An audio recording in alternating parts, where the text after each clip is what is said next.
Subscribe করুন দর্শন television চ্যানেলটিকে এবং অবশ্যই বেল আইকন প্রেস করুন মুর্শিদাবাদ জেলার তাজা খবর সবার আগে আপডেট পেতে। লাইক কমেন্ট শেয়ার করতে ভুলবেন না। সঙ্গে থাকুন, দেখতে থাকুন দর্শন টিভি। মঙ্গলবার সকালে বেলডাঙ্গা ব্লক থেকে বামপন্থী ও তৃণমূলের মোট 200 জন কর্মী সমর্থক কংগ্রেসে যোগদান করল। তাদের হাতে দলীয় পতাকা তুলে দেন সাংসদ অধীর রঞ্জন চৌধুরী। বহরমপুরে দলীয় কার্যালয়ে এই যোগদান পর্ব অনুষ্ঠিত হয়। তারা যুবক ছেলে, তারা বিভ্রান্ত ছিল এতদিন।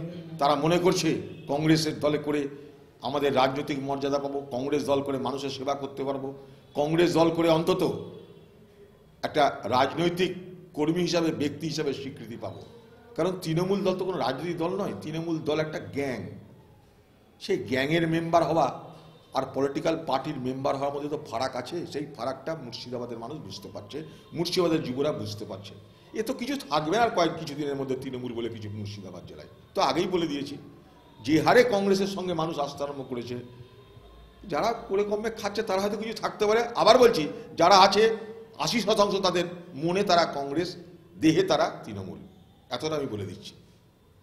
অতএব সারা মুর্শিদাবাদ জেলা জুড়ে তৃণমূল পার্টির যে ভ্রম তৈরি করে, যে ভীতি তৈরি করে এই মুর্শিদাবাদ জেলাকে দখল করেছিল, মুর্শিদাবাদের যুবক ছেলেদের সেই ভীতি কেটে যাচ্ছে, সেই ভ্রম কেটে যাচ্ছে।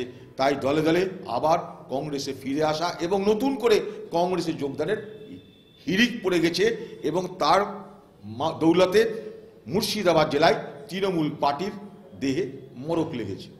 অধীর চৌধুরী আমাদের বহরমপুর লোকসভার এমপি এবং মুর্শিদাবাদ জেলার কংগ্রেসের কর্তা এবং আমাদের বেলডাঙ্গা বিধানসভার শফিউজ্জামান, যাকে আমি চাচা বলি, আর আমাদের এখানের বেলডাঙ্গা কংগ্রেসের ব্লক সভাপতি ইসরায়েল চাচা এর নেতৃত্বে আমরা আজকে কংগ্রেসে যোগদান করলাম। ডোমকল পুরসভা মানুষের সাথে, মানুষের পাশে। জনস্বার্থে ডোমকল পুরসভা ও পুরপতি সৌমিক হোসেনের পক্ষ থেকে প্রচারিত।